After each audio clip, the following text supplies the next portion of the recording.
ജില്ലാ വിനോദസഞ്ചാര വകുപ്പിന്റെ നേതൃത്വത്തിൽ നടക്കുന്ന 4ാമത് മൂന്നാർ പുഷ്പമേള മെയ് 1 മുതൽ 10 വരെ നടക്കും. ദേവികുളം റോഡിലുള്ള വിനോദസഞ്ചാര വകുപ്പിന്റെ ബൊട്ടാണിക്കൽ ഗാർഡനിലാണ് പുഷ്പമേള നടക്കുന്നത്. മൂന്നാറിന്റെ തനത് പൂക്കൾക്കൊപ്പം വിദേശ ഇനങ്ങൾ ഉൾപ്പെടെ പുതിയ 400-ലധികം തരത്തിലുള്ള പൂക്കളും ചെടികളുമാണ് മേളയുടെ ഭാഗമായി ഒരുക്കിയിരിക്കുന്നത്. തെക്കിന്റെ കാശ്മീർ കാണാനെത്തുന്നവരെ കാത്ത് പൂക്കളിലെ വർണ്ണക്കാഴ്ചകളും ഒരുങ്ങുകയാണ്. ജില്ലാ ടൂറിസം പ്രൊമോഷൻ കൗൺസിലിന് കീഴിലുള്ള മൂന്നാർ ബൊട്ടാണിക്കൽ ഗാർഡനിൽ മെയ് 1 മുതൽ 10 വരെയാണ് പുഷ്പമേള നടക്കുന്നത്.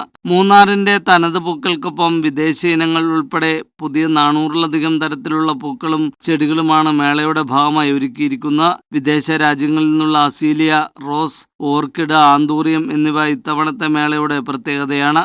അവധിക്കാലത്ത് മൂന്നാറിലേക്ക് കൂടുതൽ സഞ്ചാരികളെ ആകർഷിക്കുക എന്ന ലക്ഷ്യത്തോടെയാണ് പുഷ്പമേള സംഘടിപ്പിച്ചിരിക്കുന്നതെന്ന് ദേവികുളം MLA അഡ്വക്കേറ്റ് എ രാജ പറഞ്ഞു.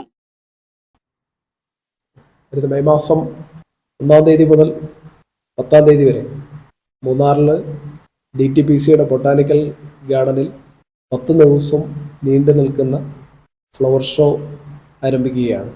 തുടർച്ചയായി 4-ാം വർഷമാണ് മെയ് മാസം 1-ാം തീയതി ആരംഭിച്ച് മെയ് മാസം 10-ാം തീയതി അവസാനിക്കുന്ന രീതിയിലാണ് ഫ്ലവർ ഷോ അറേഞ്ച് ചെയ്തിട്ടുള്ളത്.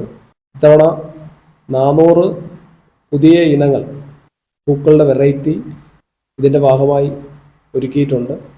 100ഓളം വിദേശത്ത് നിന്ന് കൊണ്ടുവന്ന പുതിയ പൂക്കളാണ് ഈ ഫ്ലവർ ഷോയുടെ ഭാഗമായി നമ്മൾ ഒരുക്കാൻ ഉദ്ദേശിക്കുന്നത്.